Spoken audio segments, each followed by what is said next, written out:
नमस्कार दोस्तों, मैं अजीत आप सभी का स्वागत करता हूं आज की एक नई वीडियो में। तो जैसा कि ये मैथ की इम्पोर्टेंट प्रैक्टिस सेट है जो कि आगामी हर परीक्षा के लिए बहुत ही इम्पोर्टेंट है। खासकर रेलवे के जो भी विभिन्न एग्जाम्स होने वाले हैं और जो करंटली चल रहे हैं, एसएससी के सभी एग्जामों के लिए, साथ ही स्टेट के सभी एग्जामों को कवर करेगा ये जो मैथ की प्रैक्टिस सेट है। सो वीडियो को पूरा देखिएगा। चैनल पे नए हैं तो चैनल को सब्सक्राइब कर लीजिए। तो चलिए वीडियो को शुरू करते हैं।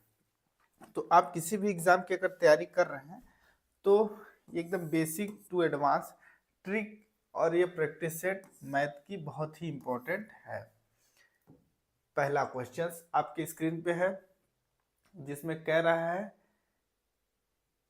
4 वर्ष के लिए 5,000 रुपए तथा 5 वर्ष के लिए 4,000 की जमा राशियों पर साधारण ब्याज की एक समान वार्षिक दर। मतलब देखिए, जो 4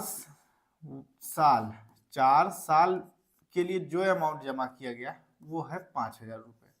मतलब 4 साल एक 5,000 का अमाउंट हमने इन्वेस्ट किया और उसका जो भी ब्याज दर है और जो हम 5 साल के लिए 4,000 रुपए जमा करेंगे वो दोनों सेम है और ब्याज जो दोनों का मिलेगा। तो जैसे यहाँ पे हम अगर लिख लें 5 साल के लिए जो अमाउंट है वो 4,000 रुपए जमा किया गया। इन दोनों से जो आरओआई रेट ऑफ इंटरेस्ट, जो दोनों का रेट ऑफ इंटरेस्ट है सेम है और जो इंटरेस्ट आरओआई जो है वो समान है और जो इनका ब्याज होगा यानी इंटरेस्ट अमाउंट होगा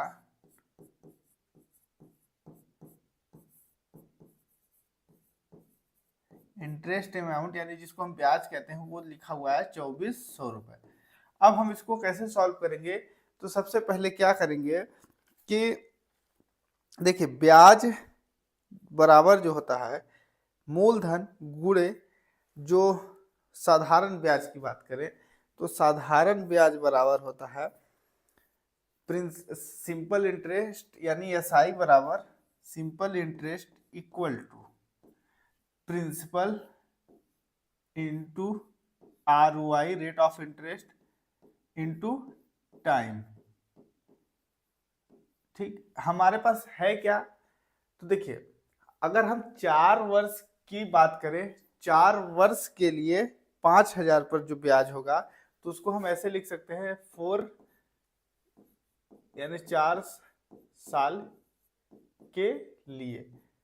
तो इसके लिए अब हम क्या करेंगे कि 5,000 हमारा मूलधन है इंटू करेंगे, ये हमारा यहाँ प्रिंसिपल हो गया। आरओआई हमको ज्ञात करना है रेट ऑफ इंटरेस्ट, तो हम इसको आरओआई ही लिखते हैं रेट ऑफ इंटरेस्ट। और जो टाइम दिया गया है वो है 4 साल, तो ये हम लिखेंगे यहाँ पे 4 इयर्स। चूंकि परसेंटेज है तो नीचे आरओआई के नीचे हम 100 लिखेंगे या इसको x भी लिख सकते हैं। हम इन दो जीरो से इन दो जीरो को काटेंगे, 5 चौको 20, ये हो जाएगा 200 रुपए। तो ये 4 साल में जो ब्याज 500 पे लगा, 5,000 पे लगा वो 200 रुपए है। अब हम अगला जो है वही चीज सेम इसी पैटर्न में फॉलो करेंगे 5 साल के लिए, 5 साल के लिए। अब इसमें क्या करेंगे कि हमारा जो मूलधन है वो 4,000 रुपए है, तो हम लिखेंगे 4,000 into ROI rate of interest हमको निकालना है डिवाइडेड बाई 100 इंटू 5 ईयर। ये दो जीरो से दो जीरो कटेंगे तब भी यहाँ पे मिल जाएगा 200 रुपए। तो ओवरऑल दोनों का जो ब्याज है वो सेम है और अमाउंट भी सेम ही आया, तो 200 रुपए इधर मिला, 200 रुपए इधर मिला। अब हम क्या करेंगे कि टोटल हमको इंटरेस्ट जो मिला ओवरऑल इन दोनों को अगर हम प्लस कर देंगे तो हमको मिला है 400 रुपए, लेकिन प्रश्न में दिया कितना है? ओवरऑल 2,400 रुपए। तो हम क्या करेंगे, 2,400 को ऊपर रखेंगे और नीचे में रखेंगे 400 और इसको काट देंगे। 4 एक कम 4, 4 छंग 24, 6% जो इसका वार्षिक ब्याज दर है। तो इस तरीके से आप ऐसे क्वेश्चंस को आसानी से सॉल्व कर सकते हैं। अगला क्वेश्चन, 14 सेंटीमीटर त्रिज्या वाले एक वृत्त की परिधि में वृद्धि 14 सेंटीमीटर त्रिज्या वाले एक वृत्त की परिधि में वृद्धि ज्ञात कीजिए। यदि त्रिज्या में 4 सेंटीमीटर की वृद्धि की जाती है तो पाई का जो मान है हमको यहाँ पे 22/7 रखना है। अब देखिए, वृत्त की त्रिज्या यानी आर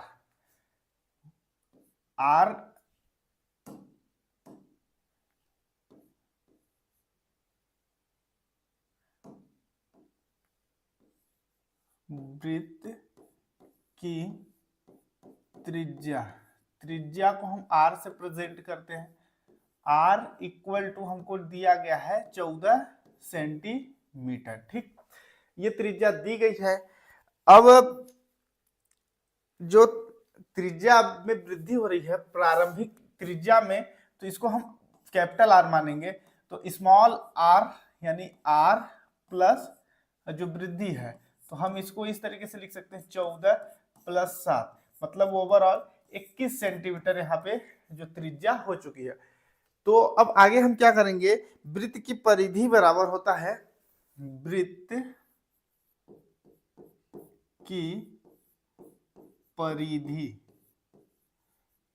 की परिधि बराबर होता है 2πr। ये फॉर्मूला होता है दोस्तों। अब देखिए, प्रारंभ में वृत्त की त्रिज्या जो है, प्रारंभ में वृत्त की त्रिज्या के लिए हम जो प्रारंभ में यानी स्टार्टिंग में, प्रारंभ में वृत्त की त्रिज्या, इसको हम लिखेंगे small R, R equal to 2πr small R, ये सॉरी ये सी यहाँ। उसके बाद हम अंत में वृत्त की त्रिज्या, लास्ट में वृत्त की जो त्रिज्या होगी उसको हम 2π कैपिटल आर लिखेंगे। अब हम क्या करेंगे कि इसका वैल्यू रखेंगे। ठीक है, तो 2πr हमको क्या निकालना है, वृत्त की परिधि में हुई वृद्धि, वृत्त की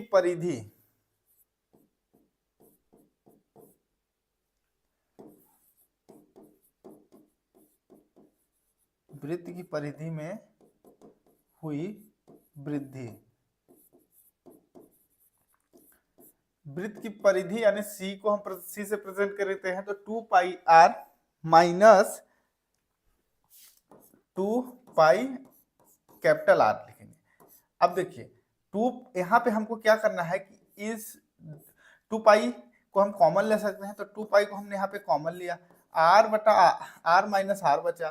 चूंकि देखिए यहाँ पे 2π, तो पाई का मान हमको 22/7 रखना है, तो 2 × 22 हम 7 यहाँ पे रखेंगे, और r की वैल्यू हमने निकाला हुआ है, r की वैल्यू 14 दिया हुआ है, तो और एक कैपिटल आर को हमने 21 माना है, तो यहाँ पे हम 21 - 14 करेंगे।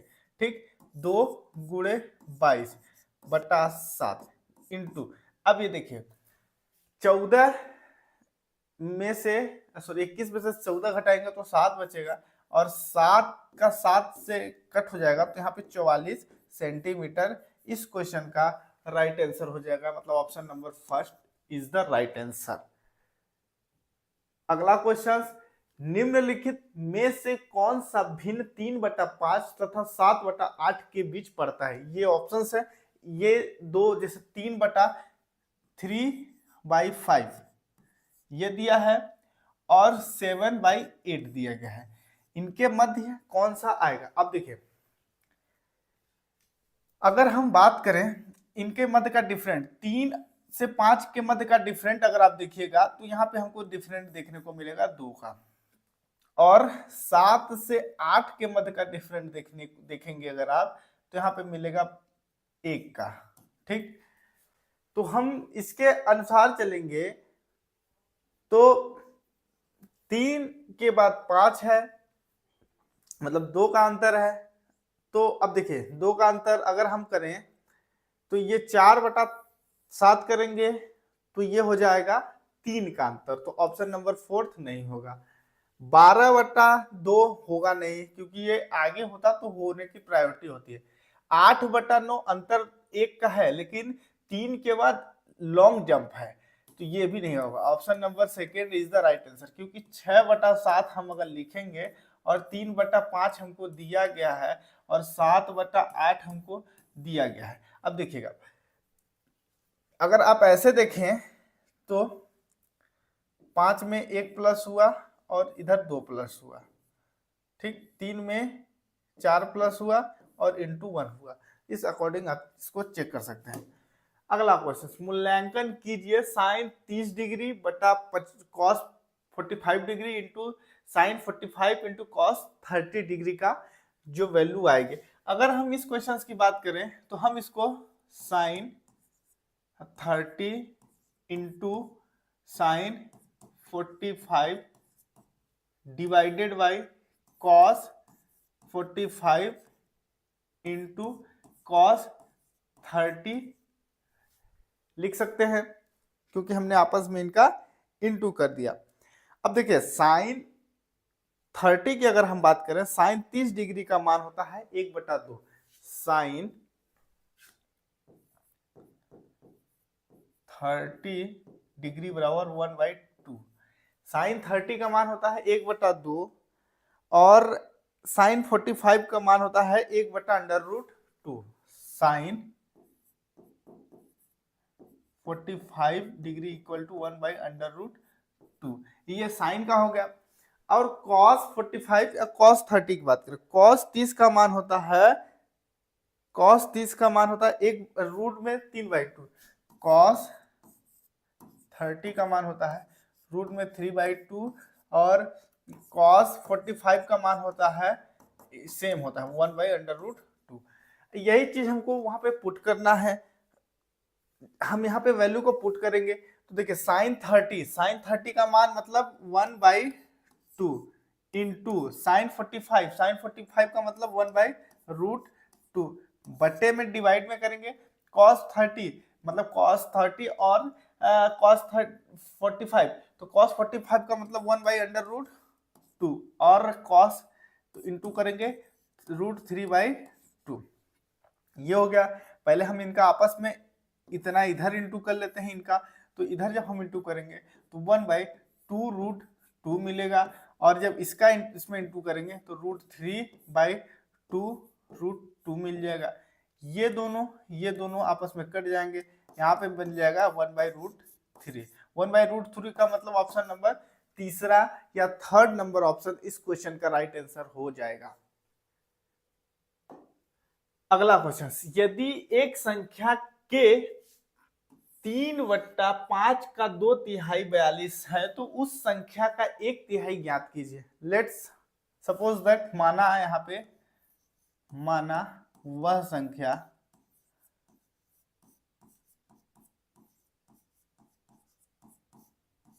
x है, वह संख्या x है, ठीक। वह संख्या x है, तो x का 3/5, x का 3/5 का 2/3 जो है वो 42 के बराबर है, ठीक है।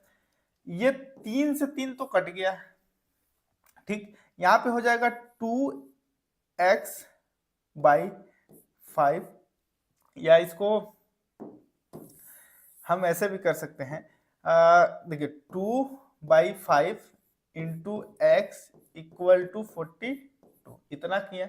x को इधर ही छोड़ेंगे और 42, और ये जो 2/5 है जस्ट बराबर के उधर जाएगा, तो ये संख्याएं आपस में पलट जाएंगे, क्योंकि ये भाग में है तो ऊपर में 5 चला जाएगा और नीचे में 2 आ जाएगा, ठीक। x इक्वल टू 2 एकम 2, 2 दूना 4, 2 एकम 2, 21 इंटू 5, ठीक। x बराबर 5 एकम 5 को 5 दूना 10, 105 हमको x की वैल्यू मिल गई। x की वैल्यू मतलब वह संख्या हमको मिल गई 105 है, वह संख्या 105 है, तो उस संख्या का 1/3 ज्ञात कीजिए। एक वह संख्या x की वैल्यू हमको 105 मिल गई, यानी 105 वह संख्या है, वह संख्या है जिसका हमने वैल्यू निकाला है। तो 105 का 1/3 मतलब 1/3, ठीक, हमको निकालना है। अब हम इसको काट देंगे, 3 तिकाई 9 मतलब हमारा 3 से कटेगा, तो 3 तिकाई 9, 3 पचे 15 मतलब 35। 35 का मतलब ऑप्शन नंबर सेकेंड इस क्वेश्चन का राइट आंसर हो जाएगा। इस तरीके से बहुत ही बेसिक तरीके से आप बहुत ही आराम से इस तरीके क्वेश्चन को सॉल्व कर सकते हैं। देन अगला क्वेश्चन, निम्नलिखित आंकड़ों का बहुलक ज्ञात करना है। देखिए बहुलक एक ऐसा शब्द है जो प्रश्न में बहुत कंफ्यूज करता है। तो बहुलक का बहुत ही बेसिक कॉन्सेप्ट अगर माने तो बहुलक मतलब बहुत ज्यादा, प्रश्न में जो संख्या बहुत ज्यादा रिपीट हुई है वही उस चीज की बहुलक है। जैसे देखिए अगर हम 100 की बात करें तो 100 एक जगह पे है, 1, 200, 300, तो 100 जो दिया गया है वो अपने आप में 3 बार आया है, 100 मतलब 3 बार आया है। अब 90 की बात करें, 90 एक, यहाँ पे हम 90 करेंगे, उसका इंटू करेंगे, 90 फिर 2 मतलब 90 2 बार आया है, 90 और 100 हो गया। फिर उसके बाद अगर चले 110, 110 एक, 2, तो 110 जो है ये भी 2 बार आया है, 110 हो गया। 110 के बाद 120 आएगा, तो 120, 120 इंटू 1, 2, 3, 4, तो ये आया है 4 बार। 110 के बाद 120 हुआ, 120 के बाद 130 आएगा, तो 130 एक, तो 130 एक बार आया है। 130 के बाद 140 एक बार और 140 दो बार, तो 140 जो है ये 2 बार आया। इसमें सबसे ज्यादा आया क्या है, तो 120 आया है जो कि 4 बार आया है, और 120 इस क्वेश्चन का राइट आंसर है। ऑप्शन नंबर 2 इस क्वेश्चन का राइट आंसर है, मतलब बहुलक जो है इस क्वेश्चन का ऑप्शन नंबर सेकेंड हो जाएगा, 120 है। इस तरीके से आप या जिस भी तरीके से आप काउंट कर सकते हैं वो आपका तरीका बहुत ही बेस्ट सुटेबल होगा। अगला क्वेश्चन, छूट प्रतिशत ज्ञात करना है। 90 रुपए अंकित मूल्य किसी प्रोडक्ट का प्राइस है, मतलब अंकित मूल्य यहाँ पे मार्क प्राइस जिसको कहते हैं, अंकित मूल्य इक्वल टू 90 रुपीज, 90 रुपए है। और अंकित मूल्य और बेची गई जो विक्रय मूल्य जो दिया गया है, विक्रय मूल्य इक्वल टू 76 रुपीज। डिफरेंट अगर हम चेक करें तो 76 में 4 जोड़ेंगे 80 और 10 90, तो यहाँ पे मिल गया हमको 14 का डिफरेंट, 14 रुपए का ये अंतर है, अंतर 14 का अंतर है।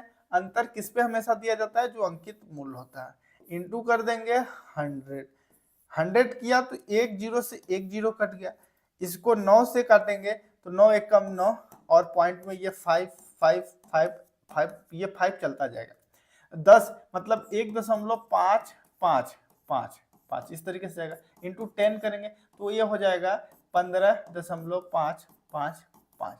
चूंकि दो अंकों के बाद हम अगर 4 से बड़ी संख्या है तो हम 1 प्लस कर देते हैं, तो ये हो जाएगा 15.56%। ऑप्शन नंबर सेकेंड इस क्वेश्चन का राइट आंसर है। अगला क्वेश्चन, जमा की गई 8500 रुपए की राशि 3 वर्ष में साधारण ब्याज पर 2040 रुपए है, ब्याज की वार्षिक दर ज्ञात कीजिए।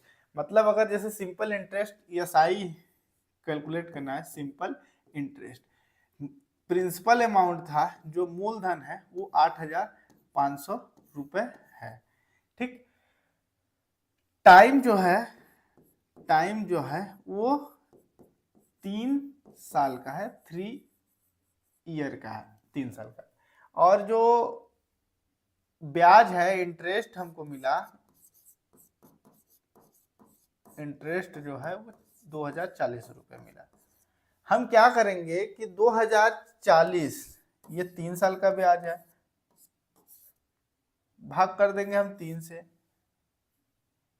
3 छंग 18, तो यहाँ पे बच गया 3 छंग 18 मतलब 4, 3 छंग 18, 3 अट्ठे 24, 680 रुपए एक साल का ब्याज है। 680 रुपए एक साल का ब्याज लगा। हम क्या करेंगे, 680 जो है एक साल का ब्याज है, भागे 8500 करेंगे, गुणे 100 करेंगे, क्योंकि परसेंटेज में वैल्यू निकालना है। 680 रुपए का जो ब्याज लगा वो 8500 पे लगा, प्रतिशत में वैल्यू निकालनी है तो गुणे में 100 किया, 2 जीरो से ये 2 जीरो कटा, बचा यहाँ पे 85। ठीक, 680 का ये लगभग 8 गुना होता है, तो ये 8% यानी ऑप्शन नंबर फर्स्ट जो है इस क्वेश्चन का राइट आंसर हो जाएगा। तो 8% का यहाँ पे जो ब्याज लगा है। देन अगला क्वेश्चन आपके सामने कुछ इस तरीके से, दो धनात्मक पूर्णांकों का योग 42 है। दो धनात्मक पूर्णांकों का योग मतलब माना वह धनात्मक पूर्णांक x और y है, इनका जो योग है 42 है, उन्हीं का अंतर 4 है, x माइनस y बराबर डिफरेंट 4 आ गया। इसको हम क्या करेंगे, पाइथागोरस विलोपन विधि आपने सुना होगा, उसके अकॉर्डिंग चलेंगे। देखिए हम इसको जोड़ देंगे, जोड़ जब देंगे तो ये प्लस माइनस से है तो ये दोनों कट जाएंगे, तो ये हो जाएगा 2x इक्वल टू 42 प्लस 4 यानी 46, x equal to 46 divided by 2, 2 दूना 4, 2 तिहाई 6, x की वैल्यू हमको मिल गई यहाँ पे 23, मतलब एक संख्या 23 है। एक संख्या जब 23 है, इस 23 का मान, इनको हम समीकरण नंबर 1 समीकरण नंबर 2 मान लेते हैं। 27 का मान या x का मान समीकरण 1 में रखेंगे, तो इसको हम क्या करेंगे,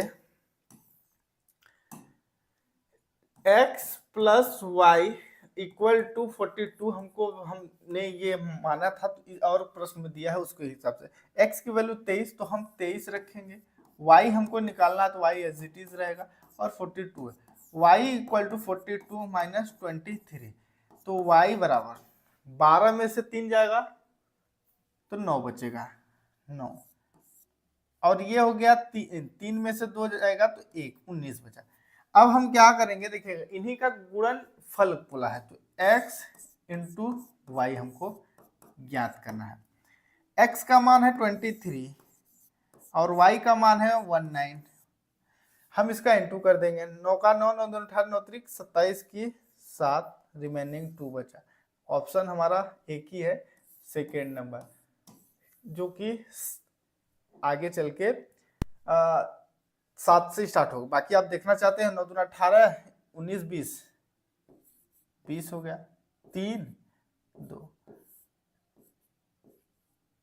437, यानी ऑप्शन नंबर 4 बी।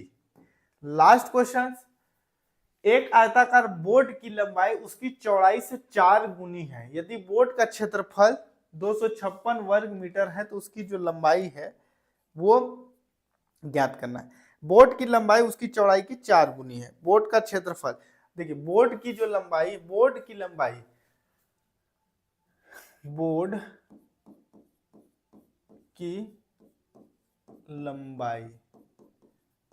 उसकी चौड़ाई का 4 गुना है, ठीक, और बोर्ड का क्षेत्रफल, बोर्ड का क्षेत्रफल इक्वल टू 256 वर्ग मीटर यानी स्क्वायर मीटर में दिया गया है। अब हमको ज्ञात क्या करना है, आयत का क्षेत्रफल, पहले हम आयत का जो क्षेत्रफल होता है, आयत का क्षेत्रफल इक्वल टू लंबाई गुणे चौड़ाई। लंबाई गुणे चौड़ाई होता है। अब देखिए क्षेत्रफल 256 हमको क्वेश्चन में दिया गया है, 256 वर्ग मीटर। लंबाई हमको ज्ञात करना है, चौड़ाई जो है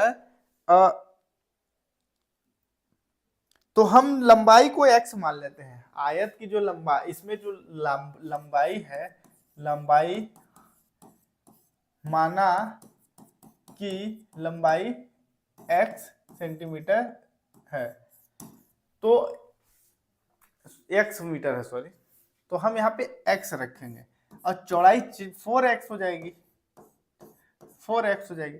तो ये 256 और ये हो जाएगा 4x स्क्वायर। ठीक, अब हम इसको सिंप्लीफाई करेंगे तो x स्क्वायर इधर रहेगा, 256 बटा 4 हो जाएगा, 4 छंग 24, ठीक, और 4 चको 16, 64 हुआ।